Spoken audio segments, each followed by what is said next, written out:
what you focus on expands. So let's focus on all the things that we've done right. I literally was in so much gratitude yesterday, but also it was feeling a little heavy, and for my inner child, right? I had to nurture my inner child to just give her that reassurance, right? That her worth, whatever, right? To each your own. But my point here of this video, I want to give you the space to openly put that in the comments, or to just ponder upon for yourself, what are you really grateful for that you've made so much progress on, right? A lot of the times we focus on like what we still have to do, who we still have to become, what we still want to have, to be, to do, whatever it may be. And that kind of sets us in this place of negativity and or spiraling or overthinking. And when we can train our brain to, instead of focusing on like what's still ahead, be able to not be stuck in the past, but just to quickly look back and be like, wow, I really did that, right? For me, the best way I get to do that is through journaling, because it's literal physical fucking evidence for my eyes to see. And I'm a very visual person, right? I also operate like a little scientist in the way that I like to test things, and I just have my own methodology, right? So with that being said, take what resonates, leave what doesn't from all my content. But yeah, let me know, what are you really proud of yourself for, right? And it could be something super small, like the fact that I remember the days where I could I used to ask my sister, and we always talk about this, right? It used to literally take me an hour just to post a post, because I would sit there and I would look at it and I would think about all the possible things that people can talk about or say about me, or what I'm talking about, or my physical appearance, or whatever. Like, my mind would just spiral in this overload of possibilities of what can happen. And it's obviously stemmed from insecurity and anxiety, fear-based shit. And I made a post about that yesterday, right? Like paranoia. But that's my personal experience, right? So for you, what is it, right? It could be the fact that maybe before you were afraid to go on solo dates, and now you can go out to dinner by yourself, not giving a fuck. You take your book or whatever it may be. Maybe it could be the fact that you have your own physical place now, right? Like, you live alone, and that was something that was very scary for you before. Like, it literally can be the smallest shit, but as long as we don't appreciate and or keep that in the back of our heads, like all the progress we've made, we're never going to be satisfied, and we're always going to be putting ourselves down. So the more we can look back and really remind ourselves, like, I did that shit, I'm doing this shit, I am the shit, whatever it may be, then the more joy there will be in the process, because you're literally self-aware of, like, holy shit, like, I'm such a badass. I've everything that used to scare me, like, I did it, right? Or I'm doing, or I'm working on, and the only would never, right? So really give yourself that grace, that compassion, that self-love, right? Because a lot of the times the biggest critics is just really us, right? And everything's in our mind, right? So it's like no one's even coming at us. We're the biggest bullies in our life. So it's really important too. Just food for thought, I finally got a little system to be on here to do my like morning routine talks or whatever, skincare talks.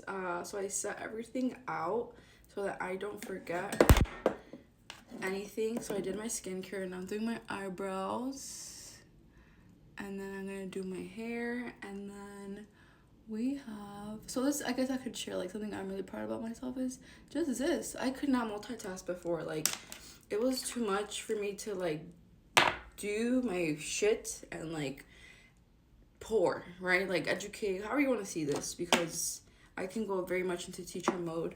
But that's something I'm navigating, is like, how can I just express myself openly without having to be so much of like that need of control of how it looks, and being okay with being messy, and like coming on here and being sweaty or whatever it may be, right? Because again, remember, I literally just said that it used to take me forever to just post something. And when I say this is probably 5 years back, I think that's because when I started my business of like sharing affiliate marketing for this company, that's when it really forced me to get out of my comfort zone, and I had to post my face, and I had to go on my stories, and I had to just be on social media, right? Making videos and reels. And that took for my first reel, literally, I fucking kid you not, took me like at least an hour to make. And it was like a transitional video. And I was like, bro. And now I could do it all at the same time. Because I've trained myself, right? And I've taken it one step at a time. And again, that compassion, that self-love, that's literally what I built through this whole process. It's just like learning to love myself for who I am and everything that I am, and just accepting myself totally and being okay with whoever does not, because like that's not my motherfucking business. So self-love is really like a thing here. So maybe if you're still here, right, like be proud of how much you've been able to love yourself despite everything that the old you used to tell yourself and or the limiting beliefs that you used to hold, right? Like I feel like a lot of us don't give ourselves enough grace for doing the inner work because it's something that's not tangible. Like you can't really see it, again, unless, for example, for me, right, like in my journaling allows me to see my thought patterns and my limiting beliefs, because I'm like, oh my god, I used to say that, I used to write that, I used to believe that. And therefore, obviously, after I've done more studying of this, it's very clear, like in my lifestyle and my results, that was my way of being, right?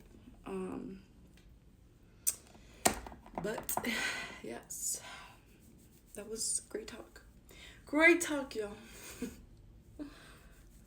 Or even this, right? Like being comfortable, like just fucking talking. I'm talking to you, but there is a point, and I know a lot of people get flustered over views, and I always like to remind ourselves that these people are not views, they're people, right?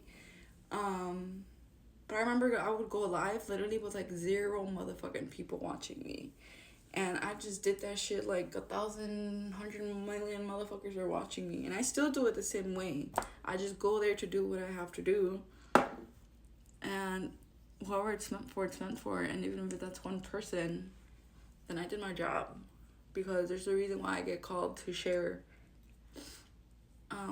everything that I am and that I do and that I love and that I'm working on, right? So, for instance, right now, I had just have a program that came out that's a 7-day yogic alignment experience it's where I basically teach you how to regulate your nervous system and prepare it for your goals, right? Like sometimes we want things, but we're not energetically ready to receive them because our body is still operating from fight or flight, right? We're still scared. We still freaking self-sabotage. We run away. We shake of fear, right? We have intrusive thoughts.